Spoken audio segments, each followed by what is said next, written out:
family, what is going on? It's your girl Keisha. Welcome to my show. Okay, so we're gonna be speaking about P. Diddy, sour, savage, fake, hypocritical ass. All right. I never liked you, P. Diddy. I never liked you. Anywho, so he decides to bring his behind on social media and call out big time white corporations, like for example General Motors. So this is what he had to say. He says, "We demand that corporate America reinvest an equitable percentage of what you take from our community back into our community." He continues by stating that the earnings that black creative have received for their work does not adequate to the magnifying impact.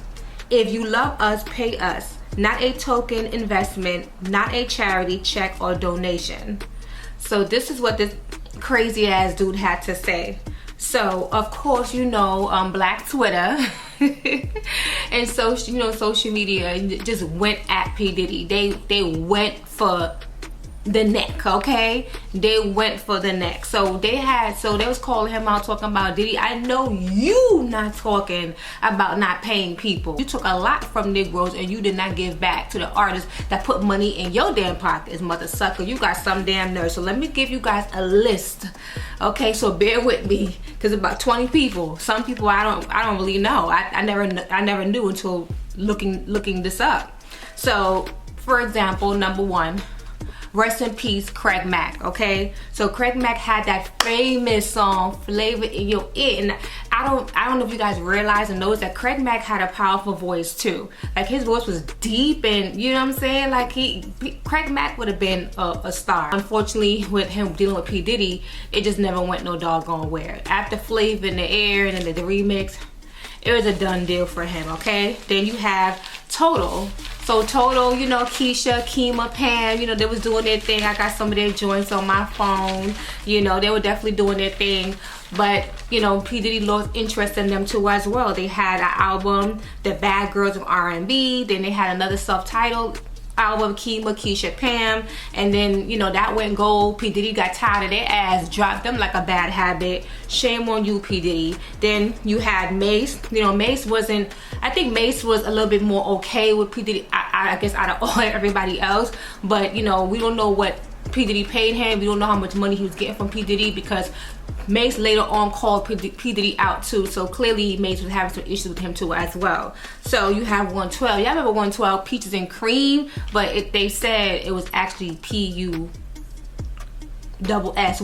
and Cream. You know what I'm saying? I was young. I was in junior high when that song came out, so Peaches and Cream, whatever. It was a dope song, but yo, they never went really. I mean, they had some success, but like I said, P. Diddy he has a pattern of signing people. You know, they get a little few hits, etc., and then he just gets tired and bored and just leave them hanging. Like he doesn't have a permanent, long-term investment in his artists, and that's what I'm noticing with everybody that's signed to him overall, mostly. So after that, they had their third album that never really went nowhere. You know, that wasn't really pushed like that. And then they had an issue where they wanted to push their fourth album, but because 112 had issues with P. Diddy, their fourth album never was pushed and no one really cared, and it never really went nowhere. So then you had the Locks. Yeah, I remember the Locks with Style P's in them. So P. Diddy wanted them to rap a certain type of way that the Locks wasn't feeling. You know what I'm saying? The Locks, they were rough, they were, you know, street, like they wasn't feeling what P. Diddy would have to say. So the Locks tried to, you know, they tried their hardest to get out of that contract, out of that deal with Diddy. Eventually it did, because there was a campaign called Let the Locks Go campaign. And it was a very, very nasty battle. The Locks was like the ugliest label dispute ever, okay? But and then eventually they went to Rough Riders, okay? Shout out to Rough Riders, all right? So now you have Black Rob. And I've seen Black Rob lately because, you know, with everything with DMX, you know, let DMX rest in peace. One of my favorites, I'm sure one of your favorites, you know, this doggone guy in the hospital standing over Black Rob asking him, what do you think about X? And it's like, I understand, you know, X, you know, he just recently passed on, you know, Friday, April 9th. You know, a lot of people is mourning, a lot of people shed tears, you know, a lot of people are hurt, sad by his passing. I totally get that. But Black Rob was looked really bad, you guys. And he's 51, but he looked much older. He just looked really sickly, really ill. And I just kind of feel sorry for him. You know, he was signed under P. Diddy as well, and his album Whoa, you know what I'm saying, y'all remember that? Whoa, you know, that song was a club banger. And unfortunately after that, he just never went nowhere. His album never was pushed, never was promoted by Diddy. That led Black Rob broke, okay, and he ended up, you know, getting into trouble, and, you know, had some charges on him, and he just, you know, he's looked like he's in really bad condition as of right now. He's in a hospital bed while P. Diddy is living his best life, okay? So let's move on to G. Dep. So G. Dep, from 1999 to 2005, he had this, that's the time frame he was signed to P. Diddy. Now, y'all remember that song, Special Delivery, I Need That. Special Delivery. So that song was a banger too, and that's one of his hottest songs. He came up with another song, Let's Get It, and then after that, P. Diddy lost, guess what, interest, and left. G. Dep broke, and G. Dep ended up, you know, breaking into a T-Mobile display, okay, and that, you know, landed him in jail, sitting in Rikers for like a month, that he couldn't pay his $750 bail, and that also led him down to drugs, and he became a drug addict. That's unfortunate, and that's really sad, you know. So then you have I guess a rock band called Fuzz Bubble. So people don't really comprehend why the hell would P. Diddy sign a rock band, but okay. But that they didn't go nowhere, because I never really heard of them. I never heard of Fuzz Bubble. If you did, sure, let me know in the comment section if you heard of them. But it looked like they didn't really go nowhere, because I never heard of P. Diddy pushing no Fuzz Bubble. All right. Shine, y'all remember Shine? Okay, with that deep voice. Oh my goodness, his voice sounded powerful too as well. And, you know, you already know the story. Back in 1999, New York club, you know, P. Diddy was with Jennifer Lopez at the time, and I guess to honor P. Diddy and defend P. Diddy, Shine bust his gun. That landed him in jail for 9 years. P. Diddy had an amazing celebrity, let him rest in peace, to Johnny Cochran, defend him. He got off. Shine didn't. Shine did time, like I just said, and that was the end of his career. All right, so you have Mark Curry. Okay, he claimed P. Diddy's a damn devil, the Bible speak about, okay? You have this person named Kane. And then you have the band. We already know the band. Okay, the band, you know, I believe in what is being said to as well. They were just used for entertainment purposes for the second season of making the band, okay?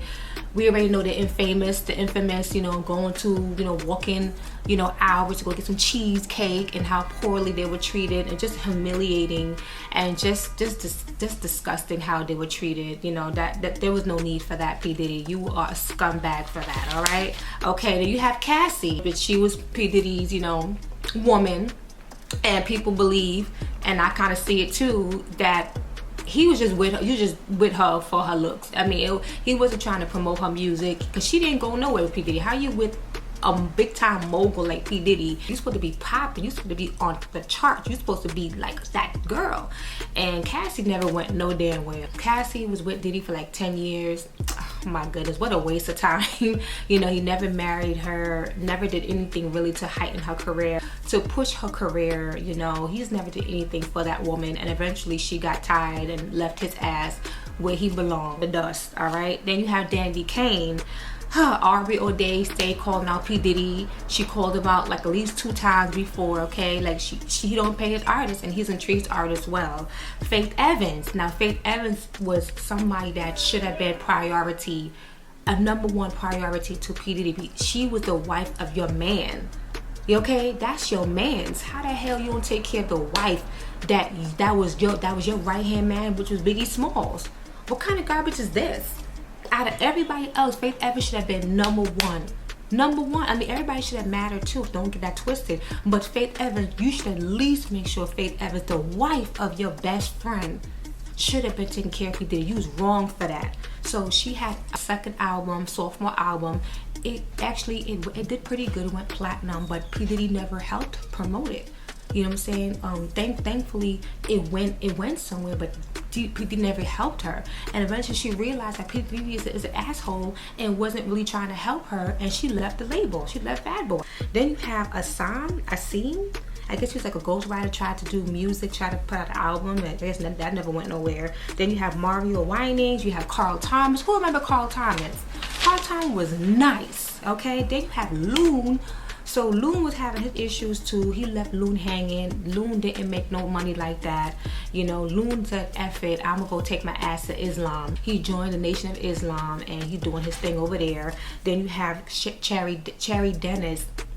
She waited for years and years, for a long time, for her album, and she finally got the album released in 2007. No one paid it no mind, and she just ended up leaving too as well. So, you know, that's the curse of Diddy, okay? You know what I'm saying? So if you want to be in the music industry, you better stay away from P. Diddy, okay? Because if you go over to P. Diddy, you know what you in for, okay? Look at Craig Mack, Black Rock, G. Depp, Danny Kane, 112, Loon, Mace. All of them could tell you, stay away, okay? Stay away. That is a damn devil. Diddy, I never liked you. Moms never liked you.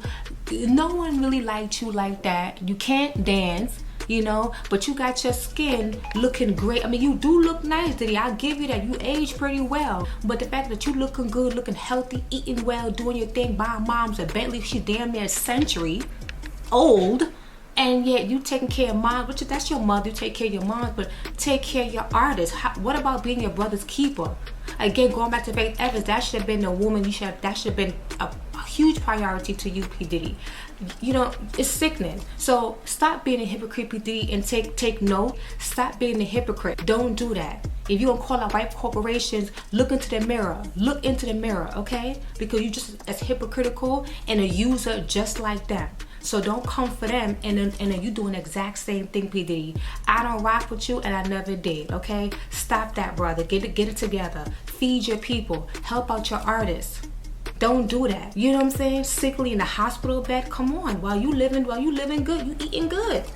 Come on, Diddy. Anyway, you guys, tell me what you guys think about P. Diddy being a hypocrite. Do you think he's a hypocrite? Because I think he's a hypocrite. Calling out other corporations. Had the chicks in the band crying and stuff, like just humiliated.